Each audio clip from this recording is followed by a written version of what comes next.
Hello guys, ngayon guys ituturo ko sa inyo kung paano magbalat ng saranggola natin, yung bagong gawa na yung design niya ay dragonfly. So panoorin ninyo guys para matuto kayo kung paano ko ginawa yung pagbabalat o ano yung diskarte natin. Yung ginagamit kong pandikit yung rugby lang kasi hindi ko marunong gumamit ng yung papasuan ng katol, o hindi ko nakatry. So yun lang ang gagamitin natin, yung rugby na pandikit lang at saka yung scotch tape.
So ito na guys malapit na siyang matapos yung balat niya, pero lagyan pa natin ng design para maganda naman yung saranggola natin na dragonfly.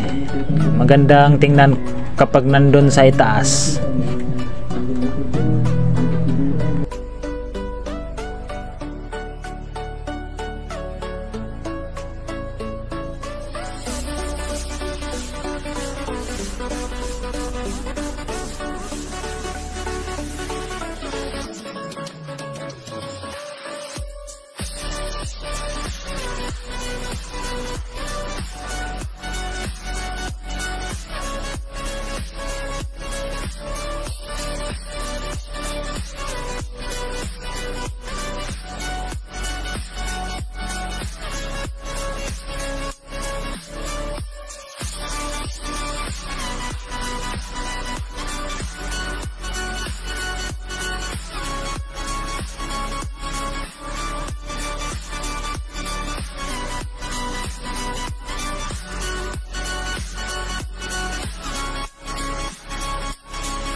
So ito na guys lagyan natin ng parang mata, yung kulay pula para magandang tingnan. So panoorin na lang ninyo guys yung buo yung video para may matutunan kayo na kung paano tayo magde-design ng saranggola natin at paano natin babalatan ng madiskarte.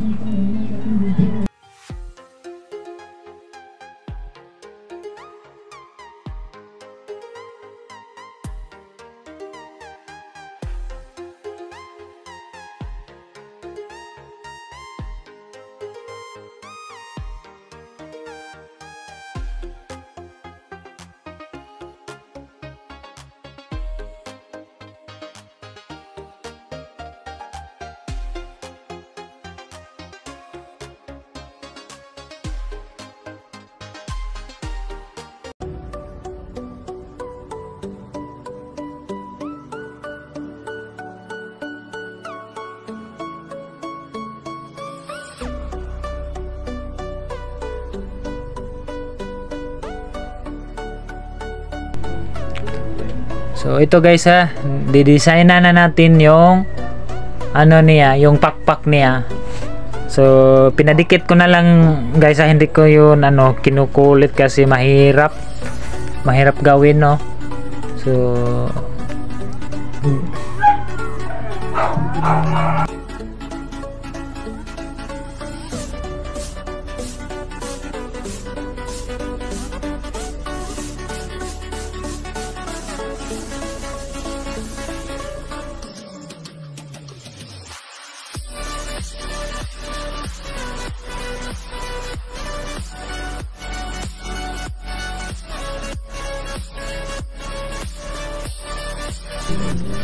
ito guys ha, natapos na yung mata niya, tapos yung buntot niya, lagyan natin ng kulay na orange at meron pang design natin ha. Ito na siya guys ha. Makita na ninyo guys ha, yung saranggola natin, ang gandang tingnan, no. So yun lang guys ha, yun lang ang tutorial natin. So